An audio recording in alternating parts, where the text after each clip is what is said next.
Meghan Markle thought she was walking back into a safe space, an environment where she had once spilled her truth, ignited a media firestorm, and flipped the global narrative in her favor. That 2021 sit-down with Oprah wasn't just an interview. It was a cultural event, one that earned Meghan sympathy, headlines, and a whole new level of celebrity. So, when she pitched a follow-up, confident that Oprah would be ready to hand her the MIC again, she expected a yes. Instead, she got a hard no.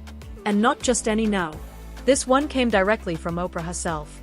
That single rejection sent shockwaves through Meghan's entire media playbook. Behind the scenes, it was supposed to be her comeback moment, a second primetime sit-down that would help her reset after 2 rough years filled with PR missteps, failed projects, and a public slowly tuning out.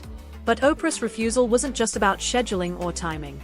It was a loud, deliberate step back, a message that even Meghan's closest media allies were no longer willing to stake their credibility on her brand. The fallout, Oprah's betrayal, was brutal.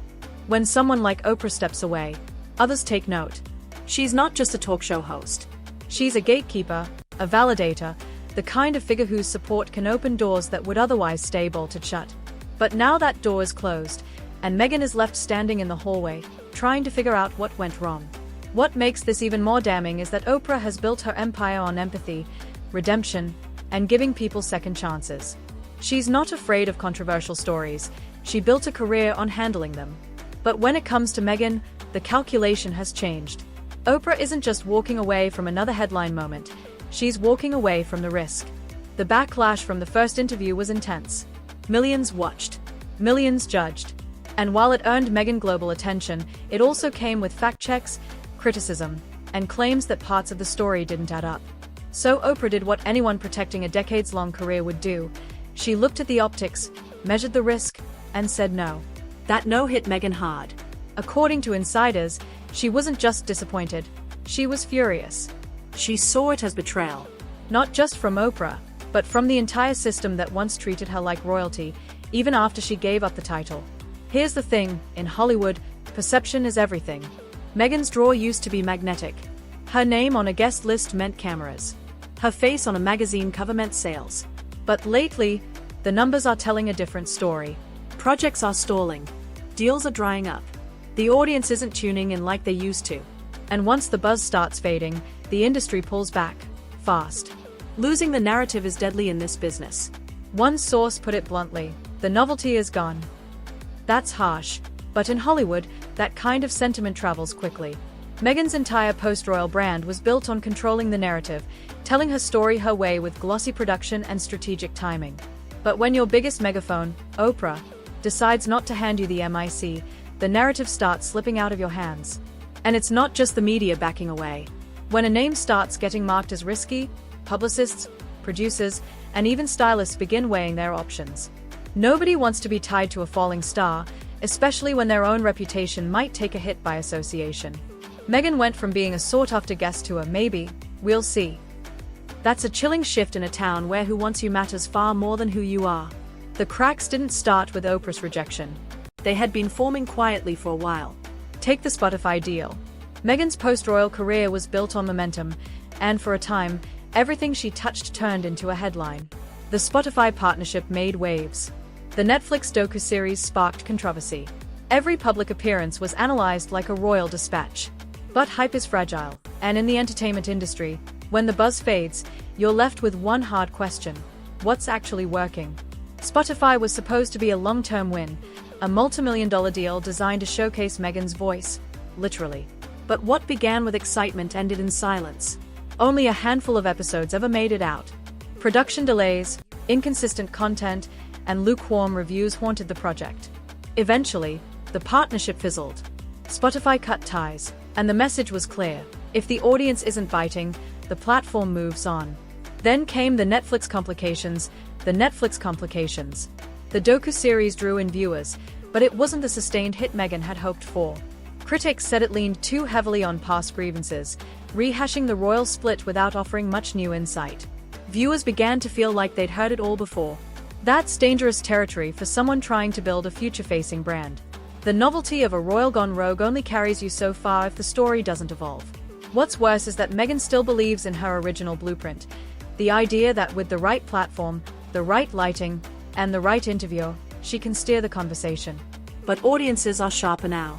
They remember the inconsistencies, the unanswered questions, and the contradictions from past interviews. Any new sit-down isn't a blank slate, it's a reignited fire. And Oprah wasn't willing to burn her hands twice. Behind the scenes, Meghan's camp has been scrambling. Insiders say she's been aggressively pitching new content ideas, documentaries, series, even branded products, to keep the brand alive. But Hollywood isn't buying like it used to. Executives are skittish. Focus groups are unimpressed. There's a growing sense that the Meghan Markle brand might have peaked too early and burned too fast. Even PR strategists who once lined up to work with her are hesitating. One high-profile agent reportedly walked away from a potential deal, citing too much baggage. That's the death knell in an industry built on clean narratives and easy promotion. When your story becomes too complicated to sell, people stop trying to sell it. There's also the issue of image fatigue. Meghan has told her story so many times, in so many formats, that even the most sympathetic audiences are starting to check out. The themes, racism, betrayal, isolation, were once fresh and urgent. Now they feel recycled. The lack of new material only fuels the perception that she's stuck in the past, unable to pivot or reinvent. Reinvention is everything in showbiz. Stars survive by adapting, by sensing the shift in public mood and changing with it. Meghan hasn't done that. She's still trying to win the same war with the same strategy on a battlefield that's already moved on.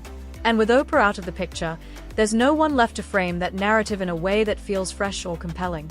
The real fear for Meghan isn't losing fame, it's losing control. She's watched her story be picked apart, twisted, and mummified. And now, without a trusted platform to reset the conversation, that story belongs to the internet, to tabloids, to her critics. The slow fade. In the world she left behind, power came from titles.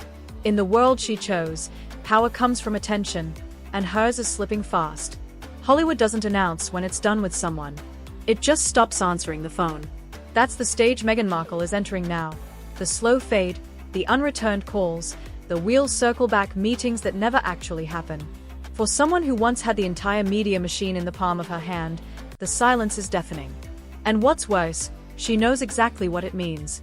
The elite circles that once embraced her are starting to treat her like a liability. It's no longer about personal friendships, it's about reputations, brands, and the very real consequences of aligning with someone the public no longer trusts. The domino effect. Oprah's move wasn't an isolated incident. It was a signal. A signal that if she's walking away, everyone else should think twice. Gayle King, Ellen DeGeneres, Trevor Noah. Names that once seemed like future collaborators are now keeping their distance, quietly, carefully, strategically. The domino effect is real. Meghan's upcoming media appearances have reportedly been postponed indefinitely, a phrase often used when producers don't want to burn bridges, but also don't want the heat. Even philanthropic boards, usually the safest ground for public figures in crisis, are starting to reassess. One charity source anonymously admitted they didn't want the distraction of Meghan's name attached to their next campaign.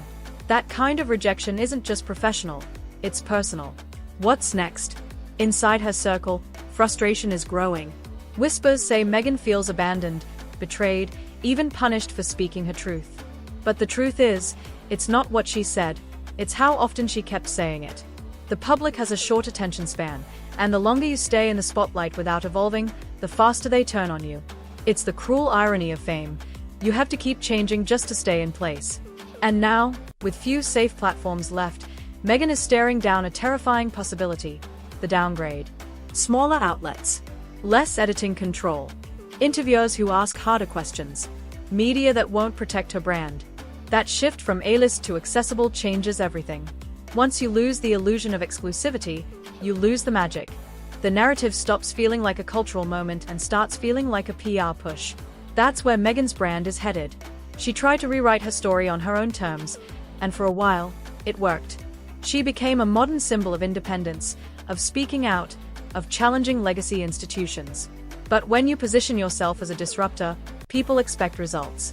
And now, after years of headlines and mixed outcomes, the audience is left wondering, what has she actually built? The foundation is crumbling, not just in the media, but in the public consciousness. There's a fatigue now, a quiet eye roll that comes with her name. And that's the real danger. Not outrage, but indifference. When people stop caring enough to criticize, you've lost the cultural spotlight.